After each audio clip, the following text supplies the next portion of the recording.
প্রিয় ভিউয়ার্স, এই মুহূর্তের বিরাট বড় খবর।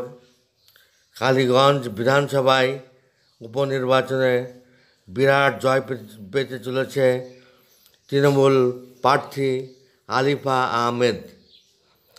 তার বাবার সিটে দাঁড়িয়েছিলেন তৃণমূল কংগ্রেসের হয়ে আলিফা আহমেদ এবং তিনি আর কিছুক্ষণের মধ্যেই জয়ের কিনারে পৌঁছে যাবেন এরকমই আশা করা হচ্ছে এবং ব্যাপক ব্যবধানে জিততে চলেছেন তিনি এই সিটটি।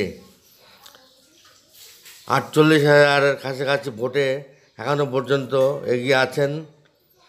আর 18 রাউন্ড গণনার পরে এই রিপোর্ট দেওয়া হচ্ছে এবং আরও কয়েক রাউন্ড গণনা বাকি আছে। এই কয়েক রাউন্ডের পরেই ফাইনাল রেজাল্ট বলা যাবে। তো বন্ধুরা, এখানে দাঁড়িয়েছিলেন আলিফা আহমেদ তৃণমূল কংগ্রেসের হয়ে কাবিল উদ্দিন শেখ, অশোক ঘোষ বিজেপির হয়ে। তো এই সিটটি তৃণমূল কংগ্রেস আবারও জিততে চলেছে এবং এটা তৃণমূল কংগ্রেসের একটা বিরাট বড় জয় হতে চলেছে। এই জয় আবার ধরে রাখলো তৃণমূল কংগ্রেস। সারা রাজ্যের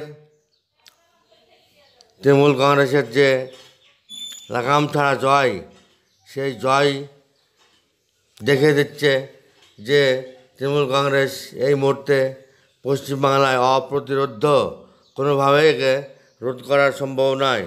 তবে এর আগের বার এখানে দ্বিতীয় পজিশন ছিল বিজেপি এবার তৃতীয় পজিশন চলে গেছে এবং সেখানে কংগ্রেস দ্বিতীয় পজিশনে এসছে। এটাই হচ্ছে খবর। বন্ধুরা, এই ধরনের নিত্য নতুন অত্যন্ত গুরুত্বপূর্ণ আপডেট পেতে আপনারা চ্যানেলটিকে সাবস্ক্রাইব করুন এবং এই খবরটি বন্ধু মহলে শেয়ার করে সকলের কাছে পৌঁছে দিন। ধন্যবাদ।